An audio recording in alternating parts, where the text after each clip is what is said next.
हर साल की तरह एयरफोर्स, नेवी, कोस्ट गार्ड के लिए आपके एग्जाम के लिए बेहतरीन टेस्ट सीरीज मेरे द्वारा बनाई गई ये परीक्षा एप्लीकेशन पर लॉन्च कर दी गई है। डिस्क्रिप्शन में लिंक दे रखा है परीक्षा एप्लीकेशन का, उसे डाउनलोड करके इस टेस्ट सीरीज को मात्र 87 रुपए के अंदर आपको मिल जाएगा। मेरे सारे क्वेश्चन जो मैंने तैयार किए हैं वो आपको वहां पर देखने को मिलेगा, पूरा पेपर मिलेगा, उसका सॉल्यूशन मिलेगा और इंडिया में क्या क्या रैंक आ रही है, कितने बच्चों के अंदर आप कहां खड़े, वो सब इस एप्लीकेशन के अंदर आपको जब आप एग्जाम देंगे तो आपको देखने को मिलेगा। तो आप प्रैक्टिस करना बिल्कुल भी मत भूलिएगा। यदि आपके अंदर जज्बा है और जुनून है एक सीट निश्चित करने का, तो इस टेस्ट सीरीज को आप भरोसा करके जरूर परचेज करें और सभी क्वेश्चंस को समय रहते आप फिनिश कर लीजिएगा। Thank you. देखिएगा पहला क्वेश्चन है कि being a holiday we went out for a picnic, no error.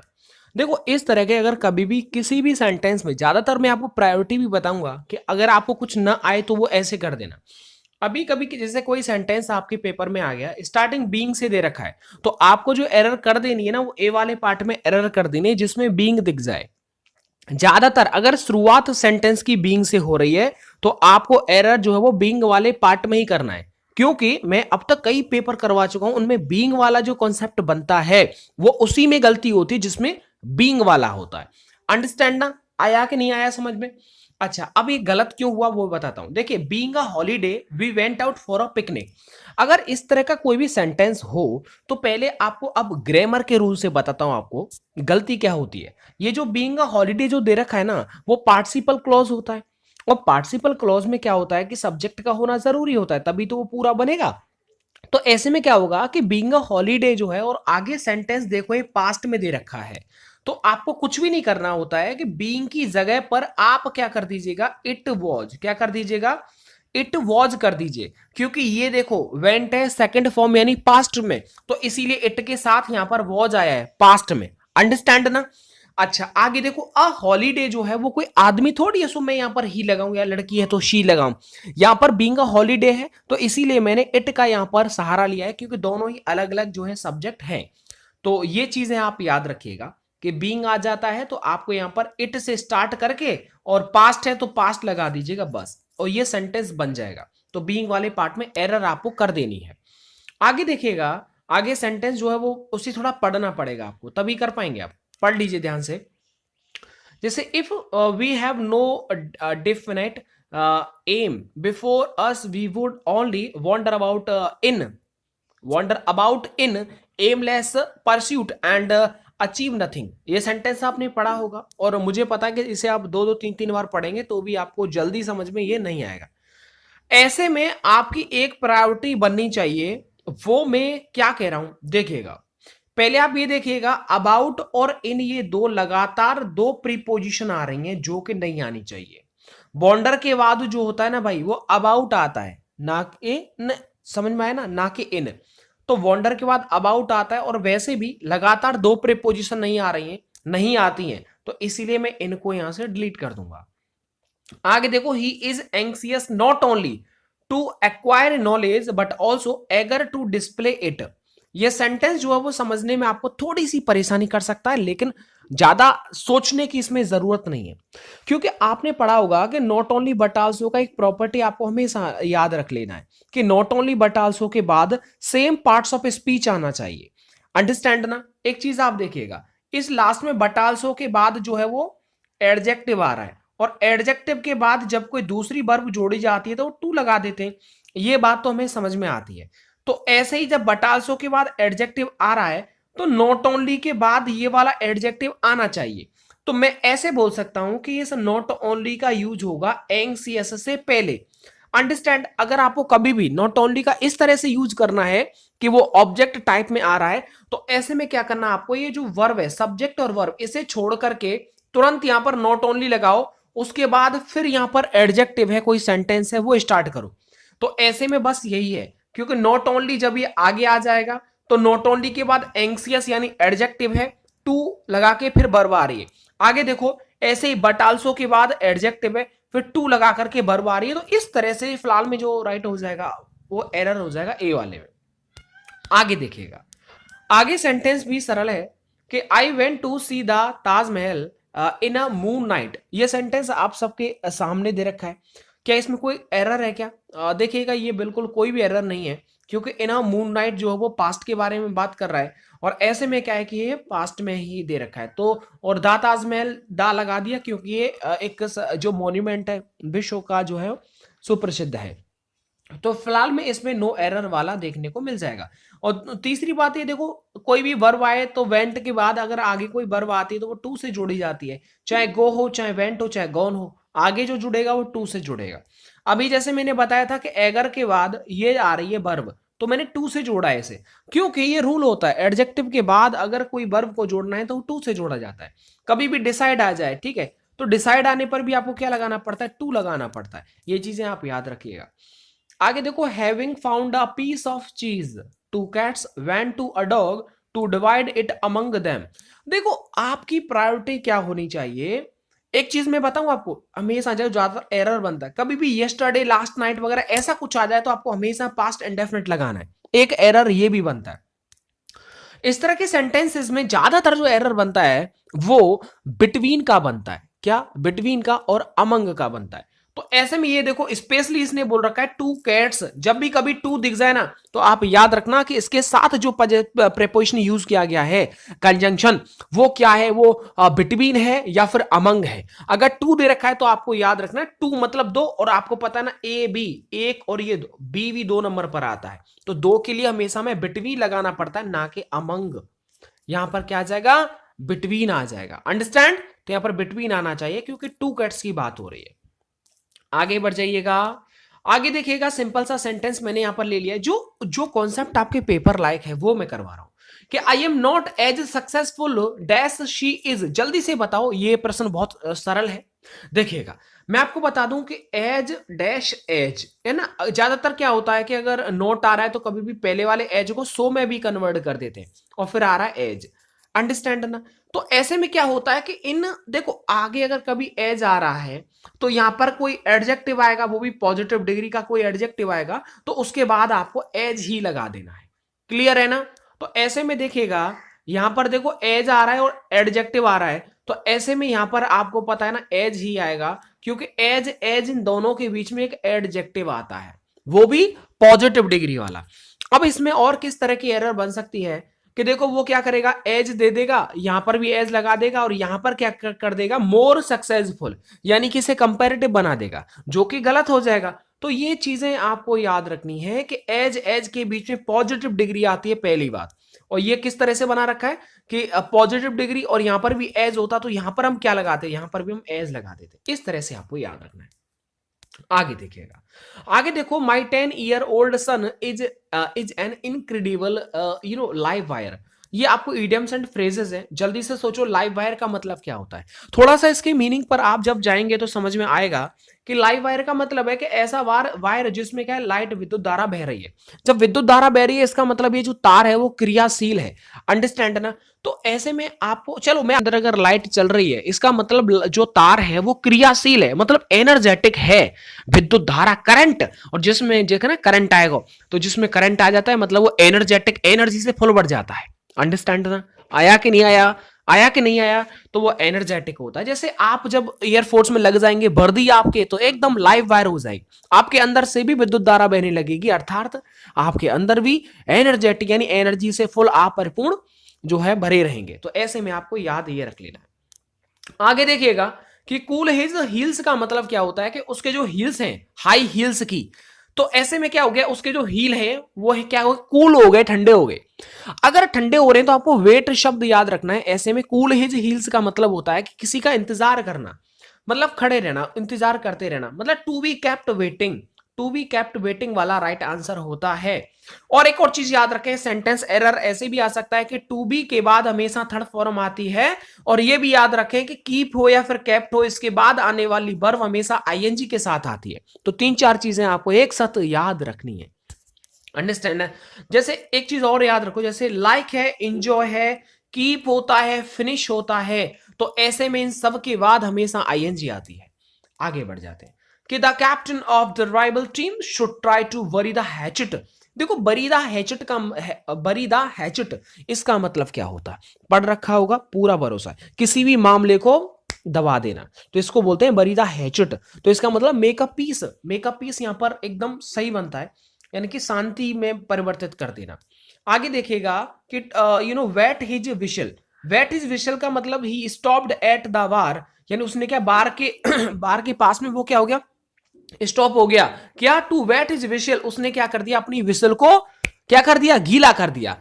एक जायज बात है, अगर बार के पास में अगर कोई रुक रहा है तो जायज है कि वो जो गीली करेगा वो सीटी का, यहां पर मतलब है कि सीटी को गीली कर दिया उसने, सीटी को नहीं है भाई, उसने मतलब वो ये कहना चाहता उसने वाइन पिया, मतलब दारू वारू पीने की बात कर रहा हो। तो हैव अ ड्रिंक, इसका वेट हिज विशल का मतलब होता है कि हैव अ ड्रिंक, यानी कि ड्रिंक ड्रिंक कर लेना।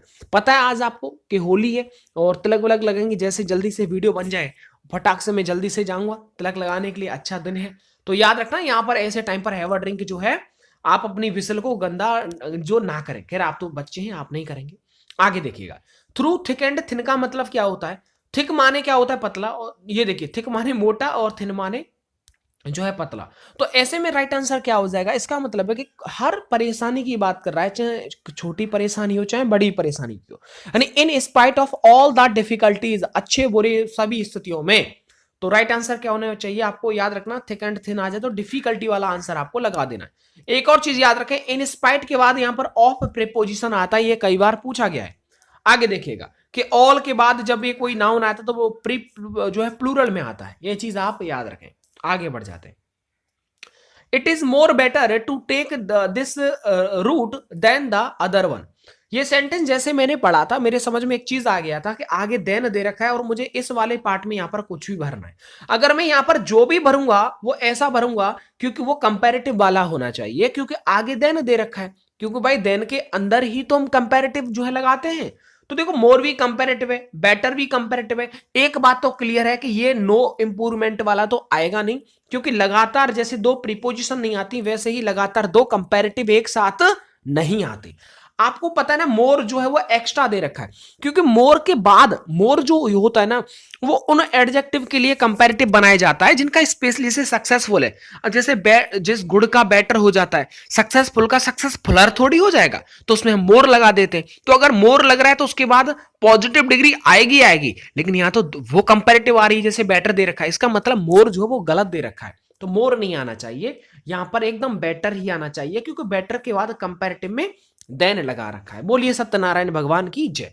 चलो आगे देखिए, आगे देखिएगा, आगे देखिएगा, more like a woman than a man in manners and habits. मैं एक बात बताऊं, यूनक जैसे वो होता है यूनक किन्नर होते ना, वो ये कह रहा है कि ज्यादातर जो उसकी जो हैबिट्स है ना भाई वो कैसी हैं, वो कैसी हैं बताओ, औरतों जैसी हैं, और उसके जो मैनर्स हैं वो हैबिट हैं बिल्कुल औरत जैसे हैं, कोई वो लेकिन वो मेल है, तो ऐसे में उसे क्या बोलते हैं, एकदम फीमेल से रिलेटेड है। तो देखो फीमेल जैसी साउंड आ रही है इस वर्ड में, ठीक है, एफिमिनेट, तो उससे बोलते हैं एफिमिनेट, जिसकी हरकतें थोड़ी थोड़ी जो है लेडीज से मिलती जुलती रहती है, मतलब है ना, स्त्रियों जैसा व्यवहार आचरण ऐसे ऐसे। आगे बस याद हो जाएगा ना, आगे बढ़ जाइएगा। एक होता है इसमें वोमिनिस, वोमिनिस का मतलब वही मतलब स्त्रियों जैसा। एक होता है डेलिकेट का मतलब क्या होता है, कोई भी कमजोर होता है। आगे देखो, hand writing which is difficult और इम्पॉसिबल टू रीड, ऐसी हैंड राइटिंग जो बिल्कुल पढ़ने में अक्षम हो, मतलब पढ़ा ना जा सके, बहुत बेकार राइटिंग लिखी रही है, तो इसको हम अंग्रेजी में बोलते हैं एलिजिबल। क्या बोलते हैं, एलिजिबल, ये आप राइटर रखिएगा एलिजिबल। देखिए याद रखना, तीन डंडा से एक साथ मिलेंगे, जैसे कि इसमें, अरे इसमें भी है, नहीं नहीं ऐसे मत याद रखो, फिर तो याद ही करना पड़ेगा एलिजिबल। दूसरी बात, एक होता है एलिजिबल, एक है इसमें एलिजिबल, तो एलिजिबल का तो मतलब क्या होता है, योग्य होता है। एक है इसमें अनइंटेलिजिबल, मतलब जिसमें तर्क संगत कोई रीजनेबल कोई बात ना हो। एक है इसमें इलॉजिकल, तो इलॉजिकल का मतलब इसमें लॉजिक ना हो, ठीक है ना, जिसमें कोई लॉजिक ना हो, यानी अतार्किक। तो इन चीजों को आप पढ़िएगा। अच्छा जरा मैं आपसे एक चीज पूछता हूं, वो कौन सी तरंगे होती हैं जब किसी की हमें हैंडराइटिंग को पहचानना होता है कि ये हैंडराइटिंग क्या लिख रही है, तो उन तरंगों का हम उसके ऊपर बौछार करते हैं और वो हैंडराइटिंग हमें स्पेशली समझ में आ जाती है। जैसे अगर आप जैसे पुराने नोट हैं, नकली नोट, नकली नोटों का भी पता लगाने के लिए कौन सी किरणों का, ये साइंस का क्वेश्चन है, कौन सी किरणों का हम इस्तेमाल करते हैं। और एक और बात, फिंगरप्रिंट्स को जो होता है ना, फिंगरप्रिंट्स की भी पहचान की जाती है, तो कौन सी किरणों से की जाती है, आंसर इसका हो जाएगा पराबैंगनी किरण है। तो पराबैंगनी किरणें जो है इन सभी की जो है वो छानबीन कर देती है। एक और बात, पराबैंगनी किरणें जो होती हैं उनकी खोज किसने की थी, बहुत सिंपल सा क्वेश्चन है। चलो आगे बढ़ जाओ, आगे देखिए, मर्डर ऑफ अ ब्रदर यानी कि भाई की हत्या कोई अगर कर देता है तो याद रखना ऐसे में आपको भाई, भाई का मतलब क्या होता है, भ्रात होता नहीं होता, भ्रात माने भैया यानी फ्रैटिसाइड। देखो भ्रात मतलब भ्रात आ गया, रेजिसाइड रा माने राजा, जिस राजा की हत्या करने वाला, भाई की हत्या एक होता राजा की राजा की हत्या। पापा मतलब पिता, तो पैट्रिसाइड मतलब पिता की हत्या हो जाएगा। एक इसमें होमिसाइड मतलब हो मतलब मानव, तो मानव की हत्या हो जाएगा। और ये क्वेश्चन फिनिश। तो इस तरह से आपने सभी प्रश्नों का एकदम जवाब, मुझे लग रहा है काफी ज्यादा आपने अच्छा स्कोर किया होगा। देखिएगा, सबसे पहले क्वेश्चन है कि I have got your letter yesterday. आपको पहले आप पढ़ लीजिए आराम से पहले वाले को, फिर आप ट्राई करिएगा। मैंने फाइंड कर लिया है। मुझे क्या पता चलता है कि जब भी किसी सेंटेंस में यस्टरडे आ जाए या फिर अगो आ जाए या फिर लास्ट ऐसा कोई शब्द आ जाए, तो ऐसे में पास्ट इंडेफिनिट लगता है, यानी कि उस सेंटेंस के अंदर सेकंड फॉर्म का इस्तेमाल किया जाता है, यानी पास्ट इंडेफिनिट का। तो ऐसे में सेकंड फॉर्म तो गॉट है ही, तो इसीलिए I got your letter yesterday, मुझे आपका कल लेटर मिला। तो ऐसे में यहाँ पर गॉट ही आपका राइट आंसर होगा, क्योंकि गॉट एक सेकंड फॉर्म है। राइट हो जाएगा ना, हैव तो हट ही जाएगा। तो फिलहाल में ए वाले पार्ट में एरर था। आगे भी आप देख सकते ना, एंड के बाद फेल्ट जुड़ा हुआ है, यानी सेकंड फॉर्म है, तो जाहिर है कि एंड से पहले वाला सेंटेंस भी उसी कंडीशन में होगा। आगे देखिएगा, Shyam is working in a bank in Chennai for the past 5 years। ये सेंटेंस आपने जैसे देखा होगा, तो लास्ट में आपने देखा होगा कि फॉर द पास्ट 5 years की बात कर रहा है, यानी कि पुरानी 5 सालों की बात कर रहा है। तो ऐसे सेंटेंस में आपको एक समझ में आना चाहिए कि ये प्रेजेंट परफेक्ट कंटिन्यूअस में जाएगा। जब प्रेजेंट परफेक्ट कंटिन्यूअस में जाएगा तो जो इज़ारएम होता है वो हैज बीन हैव बीन में बदल जाता है। तो सेम एक वचन है, इसलिए मैं यहाँ पर हैज बीन कर दूंगा। ठीक है, बस इतना सारा चेंज होगा। अगर कभी आपको सिंस फॉर और टाइम दिख जाए, तो सिंस फॉर टाइम के बाद अगर टाइम दिख रहा है, तो इसका मतलब है कि ये प्रेजेंट परफेक्ट कंटिन्यूअस टेंस में आता है। याद हो जाएगा, ये कई बार आता है, इसलिए आप नोट कर लेना। और उम्मीद करता हूं कि 19 से 23 तारीख तक के दरमियान ये पेपर में क्वेश्चन बनेगा। आगे आप ट्राई करिए। People living in low lying areas find it difficult to cope up with the floods. आप ट्राई मत करिएगा। देखो याद रखना, अप नहीं आएगा, कोप विद आएगा। मतलब जो लोग हैं ना बहुत नीचे लेवल के जो एरियाज में रहता है, तो ऐसे में उनको क्या है कि फ्लड अगर आ गया तो उससे डिफिकल्टीज उनको जो है हो रही हैं। तो आपको एक समझ में आएगा कि फ्लड से सामना करने में उनको परेशानी होगी। तो ऐसे में कोप विद का मतलब होता है सामना करना। तो किससे करेंगे, वो जो लो एरिया में रहते हैं वो फ्लड से करेंगे, तो कोप विद आएगा। आगे देखिएगा, the new dish that I ordered is testing good. अब इस सेंटेंस को जब आपने पढ़ा होगा तो आपको कुछ वर्ब याद आई होंगी कि जिन वर्ब में आईएनजी का इस्तेमाल नहीं किया जाता। तो देखिएगा, टेस्ट जो वर्ब है इसे कंटिन्यूस में आप मत लिखिएगा, नहीं लिखा जाता है। तो ऐसे में क्या होता है कि जब ये अगर प्रेजेंट कंटिन्यूस में कहीं पर भी दे रखा है तो आप इसे प्रेजेंट इंडेफिनिट में कर दीजिएगा। तो ऐसे में आप प्रेजेंट इंडेफिनिट में कर देंगे तो ऐसे में क्या हो जाएगा, देखो द डिश, ये क्या है बताओ, ये सिंगुलर है, इसीलिए यहाँ पर क्या आ जाएगा, सिंगुलर आएगा। तो टी टेस्ट कर सकते हैं, या फिर टेस्टेड गुड भी कर सकते हैं, टेस्टेड भी कर सकते हैं। यानी कि देखो आपको ये समझ में आ गया, यानी जो जो नई डिश थी ना जो मैंने ऑर्डर की थी, टेस्टेड गुड, अंडरस्टैंड ना, वो कैसा है, उसका टेस्ट कैसा था, वॉज टेस्टेड गुड। तो इस तरह से पास्ट में आ जाएगा। या फिर टेस्ट गुड, जो या जो मैंने कल डिश, नई जो डिश आई थी उसको जो मैंने ऑर्डर किया था वो कैसी है बताओ, उसका जो टेस्ट है वो कैसा, अच्छा टेस्ट है। तो यानी प्रेजेंट में भी आ सकता है, पास्ट में भी आ सकता है। खैर वो मैटर नहीं करता, मैटर ये करता है कि टेस्टिंग वगैरह ये आईएनजी में नहीं आता, बस इसे आप हटा दीजिए। आगे देखिए, इंक्रीजिंग रेसिज्म, रेसिज्म का मतलब होता है जातिवाद, and hate crimes casted a shadow over elections. अब आपने इस पूरे को पढ़ा होगा, जल्दी से सोचो इस वाले पार्ट में गलती है, जल्दी से सोचो इस वाले पार्ट में गलती है। अब मैं आपका टाइम ज्यादा बर्बाद नहीं करूंगा, मैं जानता हूं कि आपका पेपर आ रहा है। तो ऐसे में देखो, एंड की एक प्रायोरिटी होती है कि एंड से पहले क्या जुड़ रहा है बताओ, जीरंड, और फिर ये नाउन आ रहा है। वैसे ही यहां पर क्या आ रहा है, देखो एंड के बाद ये खाली वर्ब आ रही है, फिर ये नाउन आ रहा है। तो ऐसे में क्या होता है कि एंड से पहले और एंड के बाद दोनों प्रायोरिटी एक जैसी होनी चाहिए। तो देखो स्टार्टिंग क्या हो रही है, जीरंड से हो रही है, यानी वर्ब आईएनजी, तो हेट भी वर्ब आईएनजी की फॉर्म में होना चाहिए, यानी कि हेटिंग होना चाहिए। ये मैंने आपको कई बार बता रखा है, चलेगा, कोई बात नहीं, अगर आप इसको अटेम्प्ट नहीं कर पाए तो कोई बात नहीं है, कोई बात नहीं है। आगे बढ़ जाते हैं। आगे देखिएगा, इस तरह के आपने सेंटेंस तो खूब पढ़े होंगे और ये पेपर आने लायक है, पेपर में आने लायक प्रश्नों को ही मैंने यहाँ पर ले रखा है, बाकी जो हटा दिए। जैसे एक है, अगर कभी भी स्टार्टिंग में आई विश आ जाए, क्या होता है, आई विश आ जाए, तो आई विश लगने का मतलब होता है कि अनरियल कंडीशनल सेंटेंसेस के बारे में बता रहा है, यानी कि ऐसा कंडीशनल सेंटेंस जो कभी सच ना हो। जैसे आई विश, मैं उम्मीद करता हूं, मैं आशा करता हूं कि मैं अमेरिका चला जाऊं, मैं एक सेकंड में अमेरिका चला जाऊं, तो ये सब क्या है, कोरी कल्पना होती है। तो ऐसे में आपको कोरी कल्पना यानी कि फालतू, इसमें कोई रूल नहीं लगेगा।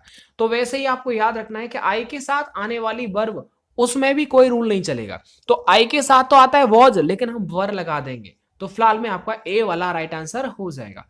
देखो डब्लू माने हो जाएगा विश और डब्लू माने हो जाएगा वर, इन दोनों को आप याद कर लीजिएगा, इस तरह से याद हो जाएगा। आगे देखिएगा, लुक आफ्टर योर हेल्थ, यानी अपनी हेल्थ का क्या करो, देखभाल करो। Look after your health, look after का मतलब देखभाल करना। You should repent later on, वरना क्या हो जाएगा, आप उस पर रिपेंट करोगे, ठीक है। अच्छा, अब अगर इस सेंटेंस में क्या आ सकता है बताओ, लुक आफ्टर योर हेल्थ, अपनी हेल्थ का क्या करो, देखभाल करो, कहीं ऐसा ना हो लीस्ट, तो लेस्ट होता है, तो लेस्ट यहां पर आएगा। लेस्ट का मतलब होता है कहीं ऐसा ना हो कि यू शुड रिपेंट लेटर, बाद में आप रो फिरते फिको। तो ऐसे में क्या होता है कि आप यहां पर क्या कर देंगे, लेस्ट लगा देंगे। तो याद रखना, लेस्ट में एस आता है, एस माने शुड, तो याद रखना अगर कहीं पर आप लेस्ट भी लगा दो तो आगे अगर कभी भी मॉडल भरवाने के लिए आए तो हमेशा याद रखना कि यहां पर शुड आता है। तो इसीलिए कोरिलेटिव मैंने देखा कि इसका जो कोरिलेटिव है वो शुड आता है, तो मेरा जो लेस्ट है वो एकदम सही हो जाएगा, क्योंकि यहां पर लेस्ट आ जाएगा और आगे शुड आ रहा है, तो मतलब लेस्ट एकदम सही है और वैसे भी मीनिंगफुल सेंटेंस बना रहा है। आगे देखिएगा, every year millions of tourist the Anna centenary library in Chennai. देखिएगा, द अन्ना सेंटेनरी लाइब्रेरी ये चेन्नई के अंदर है, चेन्नई मतलब किसके अंदर, तमिलनाडु।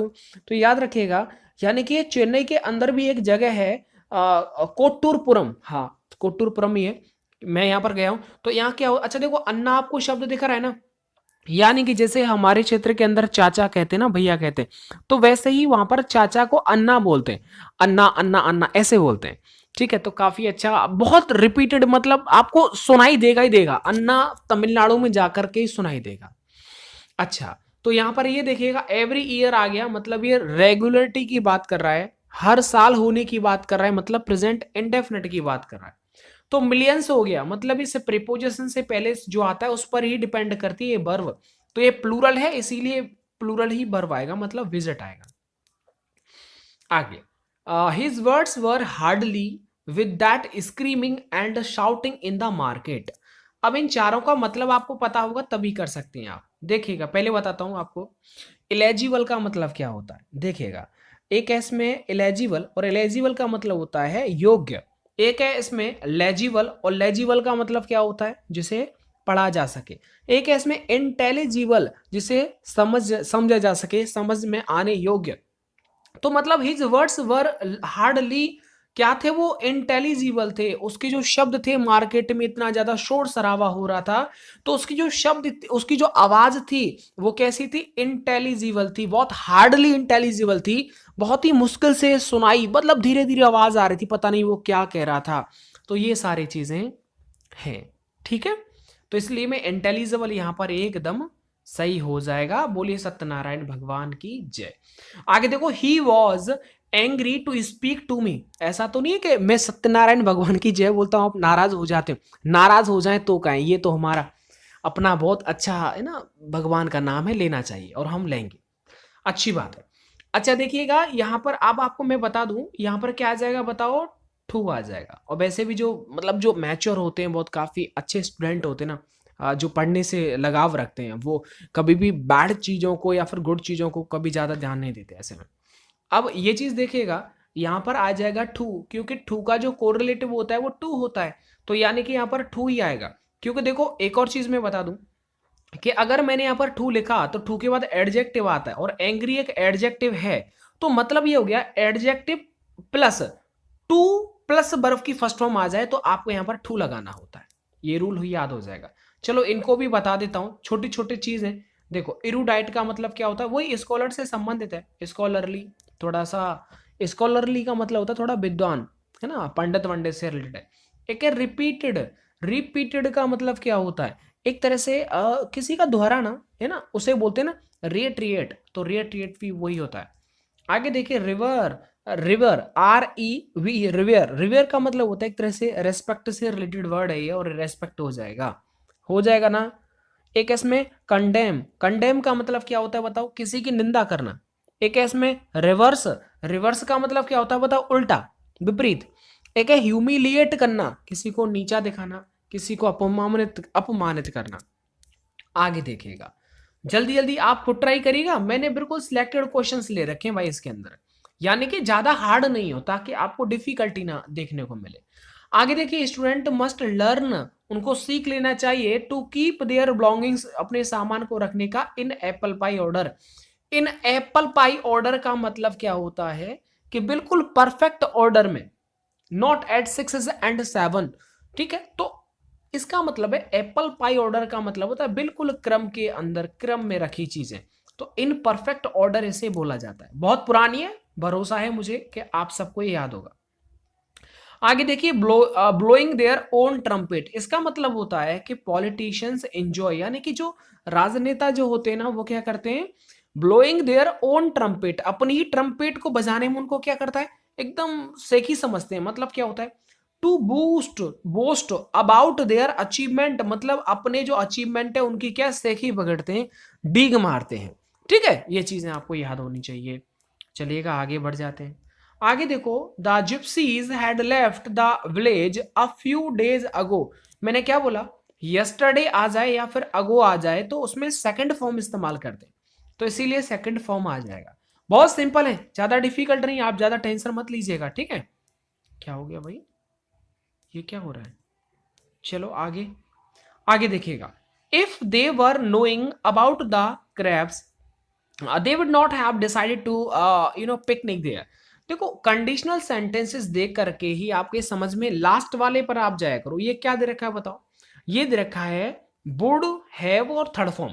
इसका मतलब इफ के साथ आएगा हेड थर्ड फॉर्म, ये तो कंडीशनल आपको याद होगा, इसीलिए ए वाला याद हो जाएगा। अब ऐसा तो नहीं है कि आप टेंशन ले रहे हो, अरे सर जी हमको तो ये समझ में नहीं आ रहा। नहीं, अब तो आपको ये कहना नहीं है, अब नहीं कहना, टाइम निकल गया। आगे देखिएगा, वन हु थिंक्स और speaks too much of himself, ऐसा व्यक्ति जो बहुत ज्यादा सोचता है, बहुत ज्यादा अपने बारे में बोलता है, उसे क्या बोलते हैं, उसे ईगो आ गई ना, ईगो, तो ईगोटिस्ट हो गया, तो ये हो जाएगा ईगोटिस्ट बोलते हैं उस व्यक्ति को। एक है इम्पोस्टर। इम्पोस्टर का मतलब होता है एक तरह से क्या बोलूं उसे, जैसे छलबल, मतलब धोखेबाज, इम्पोस्टर है ना। एक है इंतुजियास्ट। इंतुजियास्टिक मतलब वही जोशीला। जैसे अभी आपने देखा होगा कि होली चल रही है ना और बढ़िया बढ़िया गाने चल रहे हैं, तो इंतुजिया, या फिर आप देशभक्ति के गाने, जोश, है ना। एक इसमें ऑप्टिमिस्ट, आशावादी, याद हो जाएगा। देखिएगा, सबसे पहला प्रश्न है और इस प्रश्न के अंदर क्या चीज गलत है, और गलत है तो उसे आप सही कैसे कर सकते हैं ये मैं आपको बताता ही हूं जनरली। लेकिन अभी आपकी प्रायोरिटी अगर एरर वाला है तो उसमें कौन सा पार्ट गलत है, ये चीज आपके दिमाग में होना चाहिए। देखिएगा, you have been doing your homework regularly. अब ये सेंटेंस आपको दे रखा है, इस सेंटेंस में आप क्या चेंज कर सकते हैं, इस सेंटेंस में आप क्या चेंज कर सकते हैं। तो फिलहाल में एक चीज मेरे को जो समझ में आ रही है, वो ए वाले पार्ट में एरर है। वो क्योंकि देखो लास्ट में रेगुलरली के बाद ये क्वेश्चन मार्क साइन दे रखा है, इससे पता चलता है कि जो सेंटेंस है वो इंटेरोगेटिव है। इसीलिए इंटेरोगेटिव है तो इसका मतलब है कि इंटेरोगेटिव जो बनेगा, यानी कि जिसमें स्टार्टिंग में हेल्पिंग वर्ब आती है, तो यानी कि वो पहले वाले ए वाले पार्ट से ही तो बनेगा इंटेरोगेटिव। तो इस हैव को आप यहां पर लिख दीजिएगा, तो ये हो जाएगा हैव यू बीन डूइंग और होमवर्क रेगुलरली। तो इस तरह से ये सेंटेंस जो है वो बन के तैयार हो जाएगा। क्लियर है, कोई डाउट तो नहीं है।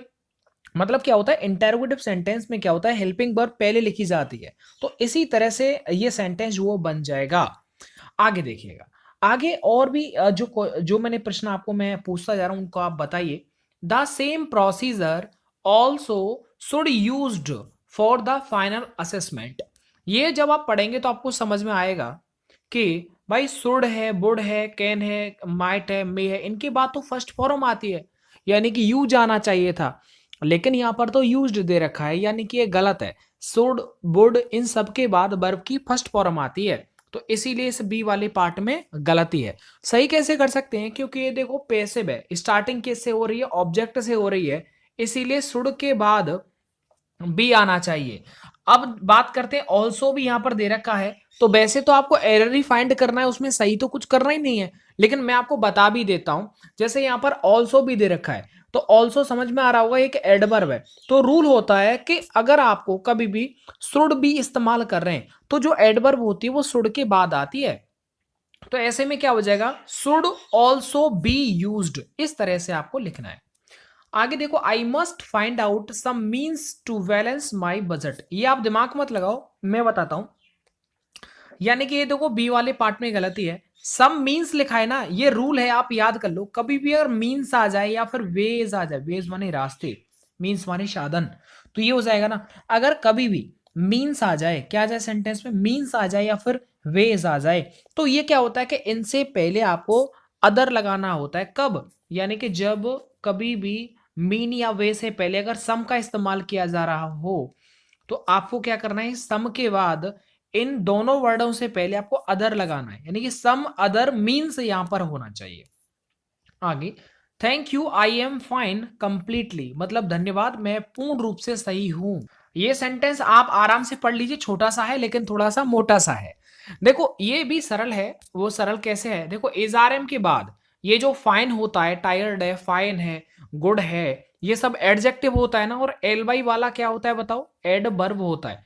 तो याद रखना, एडवर्ब जो होता है वो एडजेक्टिव से पहले आता है, तो यहां पर याद रखिए कंप्लीटली जो आएगा वो फाइन से पहले आ जाएगा। क्लियर है ना, जैसे ऐसे बोलते ना आई एम वेरी गुड, अरे आपने ऐसे बोला ना I am very good, I am very good, तो इसका मतलब क्या होता है, गुड एडजेक्टिव है, वेरी एडवर्ब है, मतलब एडजेक्टिव से पहले हमें एडवर्ब को लगाना होता है। तो इस सेंटेंस में क्या इसके बाद दे रखा था जो कि गलत है, ये यहां पर आना चाहिए। He asked me when could I finish the work. ये सेंटेंस बहुत सिंपल है, आराम से कर सकते हैं, ये इनडायरेक्ट पर बेस्ड है। डायरेक्ट इनडायरेक्ट में क्या होता है कि जब भी कभी बीच वाला कोई भी कंजंक्शन आ जाए, तो कंजंक्शन के तुरंत बाद कोई हेल्पिंग वर्ब नहीं आती है, पहले सब्जेक्ट आता है फिर वर्ब आती है। तो ऐसे में क्या करेंगे कि इस कुड को हटाओ यहां से, पहले सब्जेक्ट लिखो, मतलब आई, पहले आई आ जाएगा फिर आएगा कुड, ये रूल यहां पर चलता है। बीच में अगर कभी भी कोई WH टाइप का इस तरह के कोई भी कंजंक्शन हो, चाहे डेट हो, वेन हो, वेदर हो, इफ हो, इन सब के बाद हमेशा पहले सब्जेक्ट आता है फिर वर्ब आती है। तो ये एरर उम्मीद करता हूं कि आप आगे से नहीं करेंगे। आगे देखिएगा, बीइंग अ रेनी डे, इस सेंटेंस में चारों में से आपको एक छांटना है। इसको समझो मत, आप सीधे ये याद रखो कि ये थोड़ा समझने को, मतलब ये कॉन्सेप्ट बड़ा है। तो मतलब क्या होता है, बीइंग कहीं दिख जाए तो समझ लेना कि बीइंग से पहले आपको इट लगा देना है। तो इट वाला ऑप्शन देख लो कि बीइंग अ रेनी डे, मतलब it being a rainy day, बस आपको इट लगा देना है इससे पहले, तो मतलब बी वाला सही हो जाएगा। आगे देखो, Rahul gave me an old scissor, ये थोड़ा आप समझ लेना। अब ये चीज तो क्लियर है कि सीजर जो होता है वो प्लूरल रूप में आता है, क्योंकि इसकी दो टांग होती हैं। किसकी, कट जो, अरे कपड़े काटते ना, सीजर मतलब क्या बोले हिंदी, कैंची, कैंची की दो टांगे होती हैं, इसीलिए प्लूरल में आएगा। जब ये प्लूरल में आ जाएगा, इसका मतलब एक बात तो क्लियर है कि इससे पहले एन तो इस्तेमाल होगा ही नहीं, एन तो इस्तेमाल होगा ही नहीं, मतलब ये कट जाएगा। ज्यादातर बच्चों ने क्या किया होगा, इस वाले पर टिक किया होगा, सीजर का सीजर्स कर दिया और हो जाएगा। नहीं, ऐसा नहीं है, एक बात थोड़ा आप दिमाग से सोचो। जैसे मैं आपको बताऊं, मैंने लिखा अ गुड, मैंने लिखा अ गुड बॉय, ये सही है ना, मतलब एक अच्छा लड़का। अगर मैं इसे प्लूरल कर दूं तो बताओ, ये जो ए आता है वो इसी के लिए तो आता है। जब ये प्लूरल हो जाएगा तो बताओ ए एन आएगा क्या, नहीं आएगा। तो ऐसे में जब ये प्लूरल हो गया तो ए एन आएगा क्या, नहीं आएगा, तो पहले वाला तो गलत हो जाएगा। तो ऐसे में आपको एक चीज थोड़ा सा देख लेना है, देखो बी और सी इसमें एकदम सेम दे रखे हैं, तो दोनों में से आप किसी को भी जो है चूज कर सकते हैं। तो फिलहाल में मैं बी वाला पार्ट जो वो कर लेता हूं, ठीक है। बी वाला पार्ट आएगा, मतलब सीजर्स आप इस तरह से लिख सकते हैं कि अगर वो एक की बात कर रहा है तो इसका मतलब है कि a pair of old scissors, आप ऐसे कह सकते हैं। आगे देखिए, ये मैं 30 आप सबके लिए छोड़ देता हूं, आप बताइए इसका राइट आंसर क्या हो जाएगा, कमेंट कर दीजिएगा, ज्यादा दिक्कत नहीं आएगा।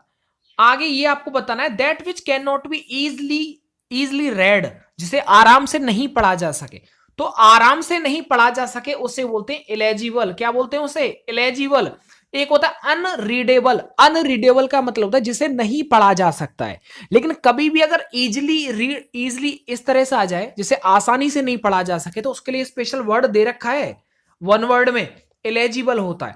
एक है इसमें इनकॉम्प्रीहेंसिबल। इनकॉम्प्रीहेंसिबल का मतलब होता है कि जिसे आसानी से न मतलब समझा नहीं जा सके। एक है अनइंटेलिजिबल, मतलब अनइंटेलिजिबल का मतलब होता है जो समझने योग्य ना हो। आगे बढ़ जाइएगा, उम्मीद करता हूं सबके समझ में आ रहा होगा। A person who pretends to be what he is not. अब एक बात बताओ, यहीं पर गलती हो जाता, इस वॉट के बाद इज आ जाएगा क्या? नहीं आएगा, क्योंकि ये सिंपल है, तो ये कंजंक्शन है, इसीलिए यहां पर सब्जेक्ट आया फिर वर्ब आया है, तो ये वाले एरर बन जाते हैं। यानी ये वो कह रहा है कि ऐसा कोई आदमी जो वास्तव में है नहीं लेकिन वो बन गया है। जैसे आपने बैरुपिया देखे, गांव में जो होते हैं पुलिस के कपड़े पहन के आ जाते हैं और वो इतनी फास्ट, ये समझ लो हिंदी बोलते हैं, आप भी नहीं बोल सकते, सही बता रहा हूं।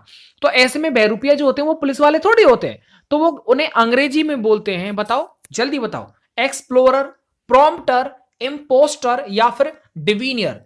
जल्दी से सोच के बताओ उसका राइट आंसर क्या हो। देखो डिवीनियर तो उसको बोलते हैं जो भविष्यवाणी करता है। अरे टीवी में नहीं देखा, न्यूज चैनल में सुबह सुबह आते हैं पंडित जी, तो डिवीनियर होते हैं वो।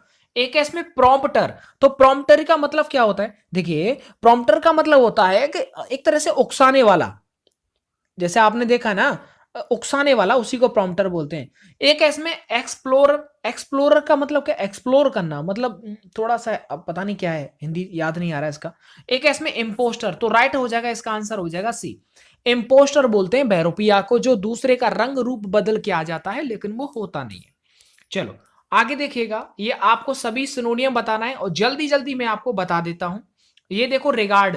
रिगार्ड का मतलब होता है रेस्पेक्ट, आर फॉर रिगार्ड और आर फॉर रेस्पेक्ट, याद हो जाएगा। रिगार्ड का ये पेपर में आएगा और जितने भी प्रश्न बता रहा हूं ना सब पेपर में आए। रिगार्ड का मतलब होता है रेस्पेक्ट यानी आदर सम्मान।